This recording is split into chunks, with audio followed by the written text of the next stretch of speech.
Hey guys, thanks for joining me on today's episode of Faith, Hope, Love, where we grow together in our faith, increase in hope, and learn how to better love God and love other people. Today we are on episode 2 of our What's Your Type Enneagram series, and we are joined by such an amazing, phenomenal Enneagram coach, Amy Wicks, and she is our co-host for the series. And so we're going to dive in today into how the Enneagram works. And so if you missed last episode, we talked about all these amazing questions. Should Christians use the Enneagram?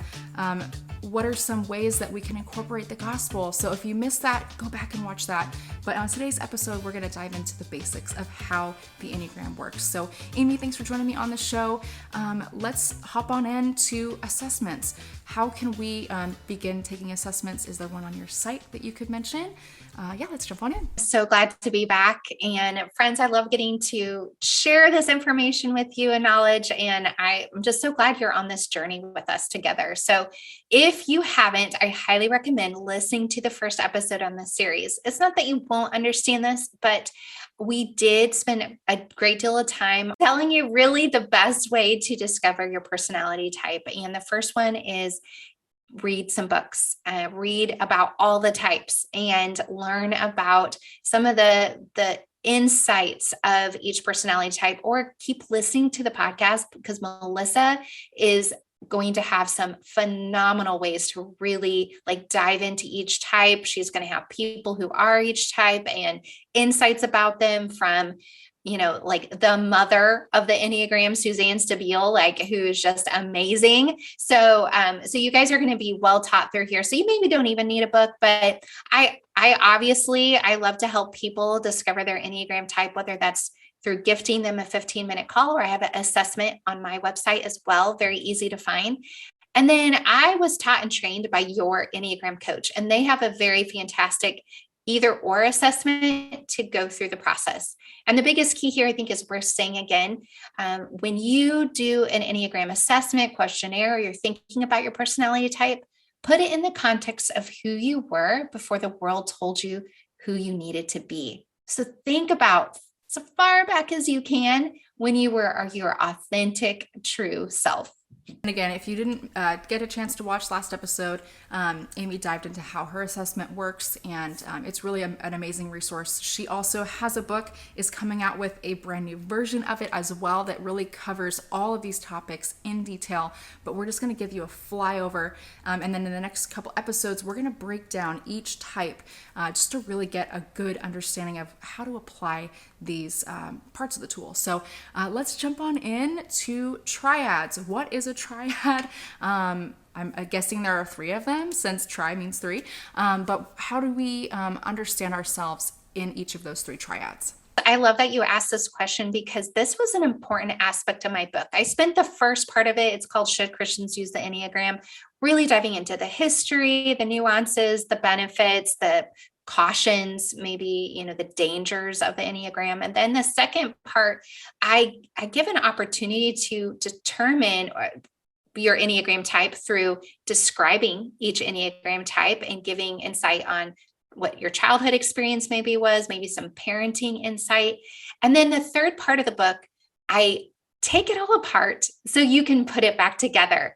And one of the ways that I take it apart, whether I'm coaching people or I'm even using it in my assessments, and that is to break it into the triads. Now, when we talk about Enneagram, yes, 3 parts, which is very helpful. There's 9 Enneagram types, and so easily divided into 3 parts. There are actually technically a couple of different triads within the Enneagram, but the one most spoken about, what I use and what Melissa is referring to today, is the intelligence triads. And the intelligence triads outline how we make decisions. It's this fascinating thing when you break it down, because you're like, what? How I make decisions? I just make decisions. Or I'm really terrible at making decisions. I get stuck in my head. Or I never know what to feel about my decisions. Maybe all of these things are coming to mind. That's why I love starting at this place, because we break it down into the 3 main ways that we naturally are best suited to make our decisions. So the triads today that I'll use, that are, again, the intelligence centers, we call them the head, the heart, and the gut. And those outline, and again, I spell in great detail what each of those are, what those look like, how to determine which one you are. But again, a quick overview is that a person in the head triad, they're very cerebral. They make decisions by thinking their way through them. They go, what is my strategy? The person in the heart triad, they make decisions by using their feelings. How do I feel about this? And what will people think of me? Will this decision bring significance to my life, or will it cause people to not like me? And then last but not least, the gut triad, they make decisions through a visceral response. They don't think, they don't feel, they just know they must respond or react. And then later on, they think about it or they decide how they feel about it. And this personality types really makes a decision based off their perspective of what is just and fair and how can they stay in control. So those are kind of the three ways we might make decisions. And so the fun thing is to figure out what's your most natural way to make a decision. So 8, 9, and 1 are part of that gut triad. And then the 2, 3, and 4 is part of that heart triad. And the 5, 6, and 7 is part of that head triad. And so I've loved to be able to understand some of the issues that I have being in that part of that triad. And I think it's really helpful just to kind of understand those three. Again, we'll talk more about that specifically in the next episode. But then right now we're going to look at how do wings and types, what are those? Can my wing be across? Does it have to be right next to my number? How do the types and wings work? A lot of times I will hear someone who's newer to the Enneagram say, oh, I'm a 7 wing too. I'm like, oh, that's nice. So how long have you been, researching the Enneagram? And, it's one of those things. It's a very common mistake because if you take certain kinds of tests, offer variations of what you scored in personality. So some of them might outline, hey, you are a 98% as a 7 and then a 68% as a 2. And so that's where some of the confusion comes in. But the wings, as we talk about wings, well, first, I'm assuming you want me to explain the types. So there's 9 different types. Okay, so the 9 different types are 1 through 9. I really try to refrain from putting a label on them, if you will, because sometimes those names put you in a box. But for the sake of conversation, the 1 is known as the reformer or the perfectionist. The 2 is known as the helper or the supporter. The 3 is known as the successful achiever. The 4 is known as the individualist. We'll stick with the word individualist. Sometimes creative is thrown in there, but all types are creative. The 5 is often known as the investigator or the knowledge seeker. The 6 is known as the loyalist or the security seeker. The 7 is known as the enthusiast. The 8 is known as the challenger. And the 9 is known as the peacemaker. Okay, if this is the first time you've heard some of those, you're like, oh, well, I totally want to be such and such. And some of those terminologies might be off-putting depending on your culture, life experience, things like that. But those are, in brief, the descriptions. And that's why it's really valuable to go, okay, what does that actually mean? What are not just the names for them, but what are the inner motivations of each personality type? But that being said, those are 1 through 9. When you talk about wings, it's literally, you got to think about it like an insect. An insect has their main body, right? It was sometimes at once was a worm. And then they develop wings, right? In their metamorphosis and their process of growing and being able to take flight. And so you have a dominant personality type, the main type, and then the numbers on either side of it are your wings. Now, I'll just use myself as an example. I'm an Enneagram 7, and so I have a 6 wing and I have an 8 wing. I more often use my 8 wing. So I might identify myself as a 7 wing 8. But how I like to teach the wings in particular is that I don't want to fly in circles. So I am going to work on strengthening my 6-week so I can fly forward and I can fly higher and I can go further. The other thing to take in if you're investigating, okay, what wing am I? Are you, if you're at that level, some people are like, well, sometimes I resonate with this wing and then sometimes that wing. That's very normal. Unlike your dominant type, your wings might be stronger at home versus your workplace, or it was a certain way when you were young and now it's a certain way that you're a wife and mom and ministry leader. So those do shift a little bit, but the goal is to really see where maybe you're not using a wing as much as you need to in certain arenas of life, or what are you overusing and exhausting? I can definitely see it in my life as well. Just as a type 3, having access to my 2 and my 4, I very much usually will use that 2 wing, but I'm learning, like with podcasting, the creativity side. I'm really, really enjoying it now, and learning to see that as like a gift and a blessing, the authenticity that comes with my 4 wing. So I think there's so much every week going forward. We're going to dive into each of these 9 types. We're going to throw up a slide here just for you to take a look at the arrows, because that's those lines that you see that make it look kind of like a star shape or whatever.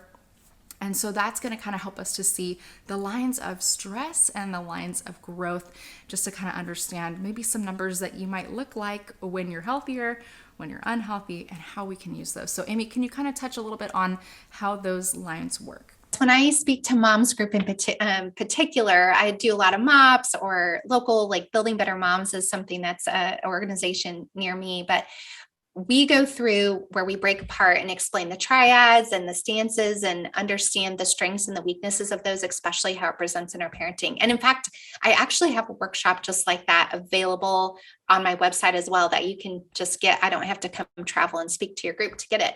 But the last part of that, usually if we have time, I explain to women, here's the thing, about 2.5 weeks out of the month, we look pretty solid like one type.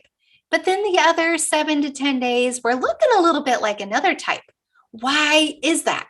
And sometimes because we've taken it apart to put it back together, we go, oh, wait a minute. I really identify with a withdrawing communication style, but then I also identify with the dutiful. Why is that? Or assertive and then withdrawing, like, wait a minute, I can't be 2 people. And one, sometimes it's hard to distinguish a little bit and be really honest with ourselves. But most often, the reason why we identify with 2 numbers is that they are our line of stress. And we go, okay, I look like my line, where I'm supposed to be my dominant type and the healthy version of that for a large portion. But there are sometimes, maybe even when you're pregnant or postpartum, there's a version of you that you're like, I don't love, or when you're doing something, or you have, maybe the holidays were really stressful for you here these last couple of months, and you're reflecting like, oh, that didn't feel like me. Well, maybe you were looking a little bit more like your stress self. So this is so helpful. I also have a whole teaching. It was a 3-day workshop on the lines of stress and growth, of understanding that, but then how to break free with contemplative practice and soul care. It's just really great to see at a glance what your dominant number is, and understand how your personality type looks when it's not thriving, when you have been, say, like as a rubber band, stretched to the max, and you just can't do it anymore. And you ended up snapping and you go to the lowest side of your line of stress. So what's really fascinating and I think kind of cool about the Enneagram is that those lines that you see in the diagram, those are all connecting, and those that actually demonstrate the lines of stress and growth, but they also don't repeat. Like no 2 number has the same line of stress, and neither of them have the same line of growth. And so now some of them are interconnected, which is really cool. Also, as it relates to relationships and who we're attracted to, or we tend to have good friends with, and things like, and how that shows up. But this is really critical as well, because if we're in a season of life where our line of stress is showing up repeatedly, we need to make some changes. Or maybe in the processing of our story, we realize, oh, I have been operating for maybe even decades, more like my line of stress that often happens with my clients. It's just really good to know, because we can begin healing from that place and go, I want to get free from that.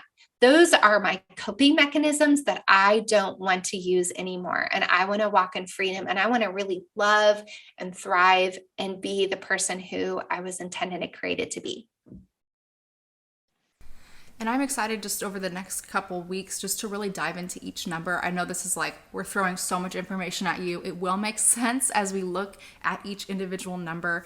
And I think that this is such a beautiful, one of my favorite parts of understanding the Enneagram is that line of stress and growth. I know for me as a 3, as an example, I go to 9 generally when I'm stressed, and I can experience, if I'm not intentional about it, I will experience the crash, the burnout side of 9. But if I'm intentional, I can seek out rest and use rest as a way to refresh when I'm under a lot of stress, so that I can stay healthy and whole in the better parts of my 3. And when I'm in growth, I go to the type 6, and I'm able to seek others' interests before my own. I mean, there's so many benefits of, again, really understanding that. Again, we'll break these all down type by type. The last thing I wanted to mention is the levels of development. We touched on a little bit this in a couple of these episodes, this last one as well. But the idea that we can start out being very unhealthy, right? When we're living in sin and depravity, if you're Christian, there's so many different words to describe that, this brokenness, this need for God, this orphan mentality, we can really live in so much brokenness and hurt. And so our lives, when we are hurt, oftentimes we will unintentionally hurt those around us. So we really got to assess that. And then when we bring God into our story, he begins to move us out of that pit up into health, and just, even if it's just average living, man, that is a step in the right direction. But God doesn't want us to live in that only. He wants us to thrive and to live with fullness and wholeness, wholeheartedly. And I think that there's so much blessing when we can live in the not just the average health of our number, but in the higher than average, the healthy side of our number. I know we're throwing like rapid fire. It feels like you're drinking from a fire hose right now with all this information, but I promise you it will make more sense as we dive into each number. So just as I mentioned in last episode, there's lots of amazing books and resources out there. I will pop all those in the show notes so that you can look at those. These are some great entry-level books, as well as some that help you to dive a little deeper. And obviously, Amy's got an amazing book out, a lot of great resources on her website, that if you want to kind of start out in this journey, those are great places to look. So, Amy, is there anything else you want to add before we close out? I'm so glad you mentioned the levels of development, because that's really at the core of what my work and my heart is for Simply Wholehearted, and for the women that I get to coach, is that we have things that happen. Again, we refer to trauma and hardship, and we adopt an orphan mindset. And it's this mindset that we have to do it in our own strength. And the invitation is that, sweet sister, you don't have to do it on your own. You have a heavenly Father who wants to walk beside you, walk with you, and help you understand what it looks like to be a beloved daughter of him. And it's as we begin to grapple with the belovedness and discover what it means for us and in our personality, that begins to show up not only for health in our lives, but in benefit and health and growth, and so many other relationships that we have. So I love it. I am just so excited for our friends here to dive into all of the Enneagram goodness that you've got in store. You've done an amazing job. Thank you so much, guys, for joining us on today's episode. I hope it was an encouragement to you. I hope it helps you to get excited about diving into the gospel centered focus of the Enneagram. So we'll see you back here next week.